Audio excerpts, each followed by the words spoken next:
Break के बाद आप सभी दर्शकों का अन्नदाता में स्वागत है।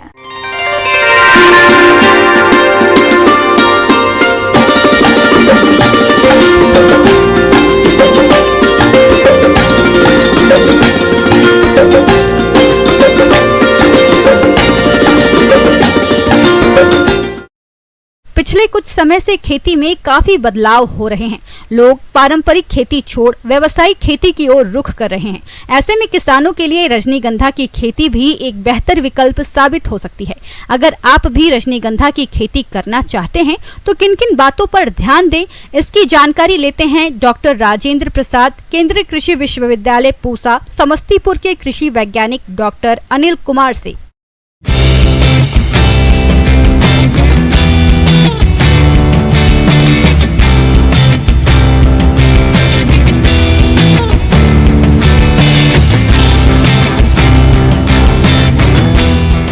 कि जहाँ तक रजनीगंधा पुष्प की बात है तो ये बहुत ही खूबसूरत पुष्प है और इसके लगाने का सबसे अच्छा समय अब शुरू होता है। तो हम रजनीगंधा में बताना चाहेंगे कि दो तरह के इसमें पुष्प होते हैं। एक को कहते हैं सिंगल पेटल जिसमें 5 पंखुड़ी होती है, और एक होता है डबल पेटल जिसमें 10 से 12 पंखुड़ियाँ होती हैं, जो काफ़ी घना होता है। लेकिन खुशबू सबसे ज़्यादा सिंगल पेटल में होती है और जिसका माला और लरी और ये सब बनता है, बुके में इस्तेमाल होता है। और डबल पेटल फ्लावर बेस और बुके में इस्तेमाल होता है और उसमें फ्लावरिंग फ्रूटिंग थोड़ा डिले होती है, फ्लावरिंग डिले होती है। तो ऐसे में हम आपको सजेस्ट करेंगे किसान भाइयों को सिंगल पेटल की एक बहुत ही खूबसूरत वैरायटी है जो पूरे देश में अच्छी कर रही है। उसका नाम है प्रज्वल। वैसे तो बहुत सारी वैरायटीज हैं, रजत रेखा है, फूले रजनी है, अर्का निरंतरा है, सब वैरायटीज हैं, बट प्रज्वल सबसे अच्छी वैरायटी है। तो इसका कंद लगता है, कंद को लेके और आप इसको खेत की अच्छी तरह से तैयारी करके लगाएं तो आपको अच्छा उत्पादन मिलेगा। रजनीगंधा की खेती हर तरह की मिट्टी में की जा सकती है, लेकिन यह बलुई दोमट या दोमट मिट्टी में इसकी अच्छी उपज मिलती है। इसकी रोपाई कंद से की जाती है। इसकी खेती के लिए खेत की अच्छी तैयारी और जल निकास पर विशेष ध्यान देने की आवश्यकता होती है। रजनीगंधा के लिए जमीन का चुनाव करते समय 2 बातों पर विशेष ध्यान दें। पहला, खेत या क्यारी छायादार जगह पर न हो। दूसरा, खेत या क्यारी में जल निकास का उचित प्रबंध हो। देखिए, जब कंद लगाने की बात शुरू होती है, यानी रजनीगंधा के कंद की जब बुआई करते हैं तो उससे पहले हम खेत की तैयारी करते हैं। खेत की तैयारी अच्छी तरह से कर लें और अपलैंड हो या मीडियम लैंड हो और सैंडी सॉयल या सैंडी लोम सॉयल हो जिसमें पानी का सिंचाई का मतलब मेरे कहने वाला पानी से सिंचाई की अच्छी व्यवस्था होनी चाहिए।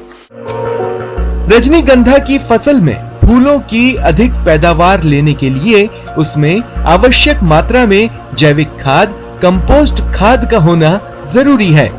इसके लिए 1 एकड़ भूमि में 8 से 10 टन गोबर की अच्छे तरीके से सड़ी हुई खाद देना चाहिए। और उसके बाद जब रोपाई करें तो रोपाई से पूर्व 100 से 120 किलोग्राम नाइट्रोजन, 60 किलोग्राम फास्फोरस और 60 किलोग्राम पोटास की मात्रा की आवश्यकता प्रति हेक्टेयर की दर से पड़ती है। नाइट्रोजन की आधी मात्रा और फास्फोरस पोटास की पूरी मात्रा रोपाई से पहले, और जब 15 से 20 दिनों में इसके पौधों का जमाव हो जाता है उसके बाद 30 से 35 दिनों पर बची हुई नाइट्रोजन की आधी मात्रा और 50 से 60 दिन पर दूसरी मात्रा डाल के मिट्टी में मिला देते हैं। साल भर फूल लेने के लिए प्रत्येक 15 दिन के अंतराल पर कंद रोपण भी किया जा सकता है। कंद का आकार 2 सेंटीमीटर व्यास का या इससे बड़ा होना चाहिए। हमेशा स्वस्थ और ताजे कंद ही इस्तेमाल करें। कंद को उसके आकार और भूमि की संरचना के अनुसार 4-8 सेंटीमीटर की गहराई पर और 20 से 30 सेंटीमीटर लाइन से लाइन और 10 से 12 सेंटीमीटर कंद से कंद के बीच की दूरी पर रोपण करें। रोपण करते समय भूमि में पर्याप्त नमी होनी चाहिए। 1 हेक्टेयर क्षेत्रफल में लगभग 1200 से 1500 किलोग्राम कंदों की आवश्यकता होती है और समय समय पर इसकी निकाई गुड़ाई करते रहना चाहिए। और ये करीब 2.5 से 3 महीना में फ्लावरिंग शुरू कर देती है और लगभग नवंबर तक, जब तक कि अच्छी तरह से जाड़ा नहीं पड़ती है, तब तक इसके फ्लावर्स निकलते रहते हैं। यानी अगर हम ये कहें तो हर 1.5 महीने पर एक बल्ब का इनिशिएशन ऊपर होता है और ये निकलकर उसमें पुष्प के रूप में परिवर्तित होता रहता है। रोपाई के बाद जब कंद के अंकुएं निकलने लगे तब सिंचाई से बचना चाहिए। गर्मी के मौसम में फसल में 5 से 7 दिन और सर्दी के मौसम में 10 से 12 दिन के अंतर पर आवश्यकता अनुसार सिंचाई करें। सिंचाई की योजना मौसम की दशा, फसल की वृद्धि अवस्था और भूमि के प्रकार को ध्यान में रखकर बनाना चाहिए। आवश्यकता अनुसार माह में कम से कम एक बार खुरपी की मदद से हाथ द्वारा खरपतवार निकालना या निराई गुड़ाई करें। तो इस तरह से साल भर की अगर हम बात करें तो 12 से 15 फूल एक कंद से निकलते हैं।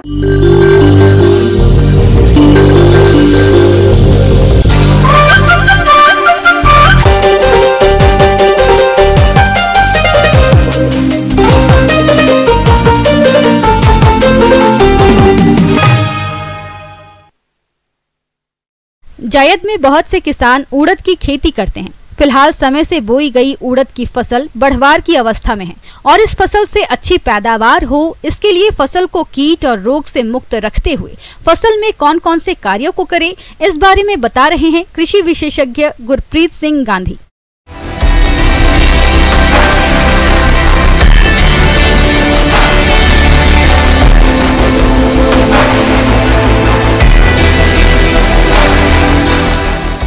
किसान भाइयों, वर्तमान जो समय है वो जायद का है, तो इसमें हमारे राज्य की प्रमुख फसल है उड़द की।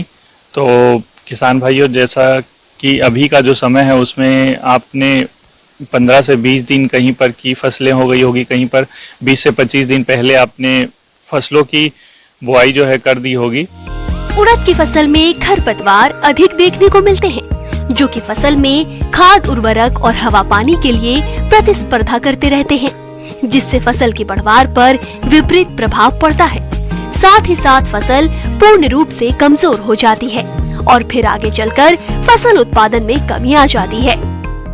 मैं आपको बता दूं कि किसी भी फसल का अगर आपको अच्छा उत्पादन लेना है तो सबसे पहले इसमें खरपतवार प्रबंधन जो है अति आवश्यक होता है, क्योंकि ये जो है कीट और व्याधियों के लिए आश्रय स्थल का भी काम करते हैं। तो किसान भाइयों, आप 20 से 25 दिन के अंतराल में पहले निंदाई गोड़ाई और दूसरी निंदाई गोड़ाई जो है वो 25 से 40 दिन के अंतराल में कर लें और खेतों को खरपतवार से मुक्त रखें।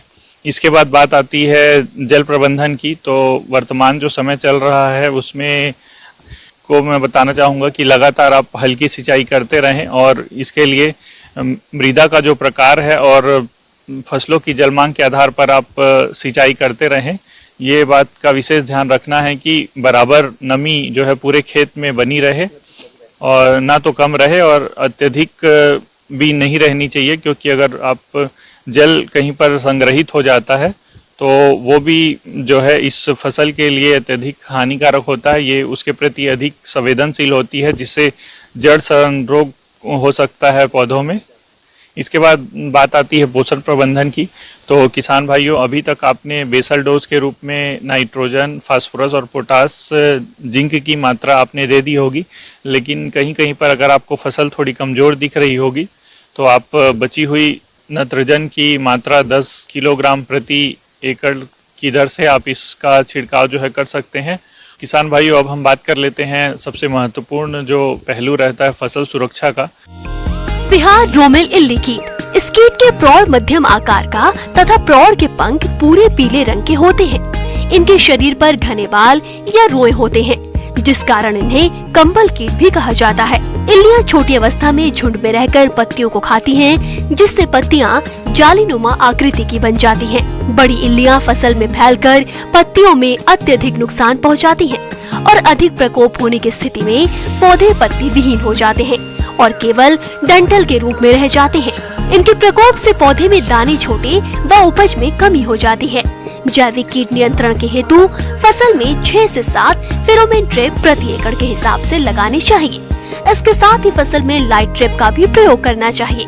यदि फसल में नुकसान आर्थिक क्षति स्तर से अधिक है तो आप रासायनिक नियंत्रण के लिए 0.05 ग्राम इमामेक्टिन बेंजोएट दवा को प्रति लीटर पानी के हिसाब से घोलकर फसल पर छिड़काव करें, जिससे इस कीट पर नियंत्रण पाया जा सके। इसमें जो चूसक कीट है वो बहुत ही हानि पहुंचाते हैं, जिससे उत्पादन कम हो जाता है, पत्ते सूख जाते हैं, सिकुड़ जाते हैं और प्रकाश संश्लेषण की क्रिया बाधित होती है, जिससे पौधे बौने रह जाते हैं और उत्पादन भी बहुत कम प्राप्त होता है। तो इससे बचाव के लिए आप नीम तेल का छिड़काव कर सकते हैं। 5 ml प्रति लीटर की दर से आप घोल बनाकर छिड़काव कर सकते हैं। और जब आपकी फसल 8 से 10 दिनों की हो जाए तो आप इमिडाक्लोप्रिड 1 ml प्रति लीटर पानी में घोल बनाकर आप इसका भी छिड़काव जो है कर सकते हैं। इसके बाद हम बात कर लेते हैं रोगों की। तो इसमें सबसे प्रमुख पीला मोज़ेक वायरस, जो कि सफ़ेद मक्खी द्वारा फैलता है।